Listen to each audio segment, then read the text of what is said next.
Magaling yan eh.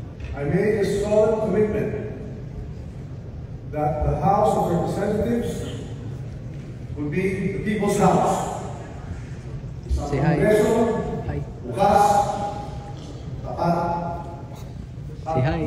tulay ng lilingkod. Yet leadership also demands that we confront the trials of the president. Ayun, Marcos. In his recent State of the Nation address, our president reminded us that accountability must prevail Okay. Hindi, ano po. and that no one is above scrutiny. Oo nga, yan. I fully Yan and tuloy. unequivocally embrace that call. Good. Ganyan. Bye-bye ka na. The issues surrounding certain infrastructure projects have raised questions that weigh not only upon me, but upon this institution we all serve. Dang billion ha. Ang ating mga kababayan Hundreds of ay billions. nangangad ng linaw at higit sa lahat ng tiwala. Tungkulin natin ito'y may balik. Bye-bye yan. Bye-bye. The longer I stay, the heavier that burden grows on me, on this house, and on the president I've always sought to support. And so, after deep reflection and prayer, I have made a decision today with a full heart and a May clear puso ka pala conscience. ha.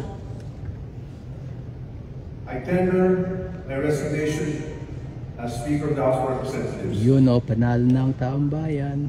I do this Tayo.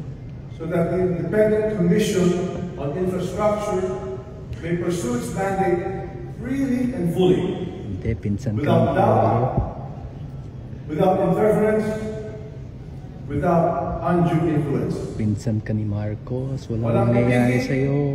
Walang Safe makikilala. ka. Safe ka. Let the truth emerge and let justice be done.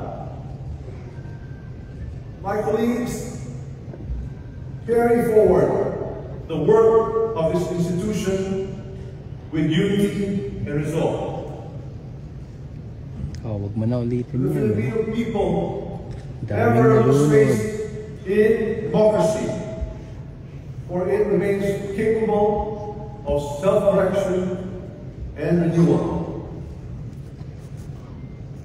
Mga minamahal kong kababayan, I leave this chamber as I first entered it. Yun. Bye-bye. Humble servant, Servant. ready to serve Sino sinaserve wherever mo? duty may call. I step down not in surrender, but in service. Hindi, talo ka ni Meow For Meow. sometimes, Talo ka na ni Meow the Meow. greatest act of leadership is the grace to let it go. Yun. Dapat dati pa So yan. that this institution may endure stronger than ever before. Hindi, wala Ang na. mga salamat ay matatag. Wala na yung Marcos Mabuhay admin. ang resto ng bayan. Wala na. Mabuhay ang Pilipinas. Wala kang pakit sa Pilipinas.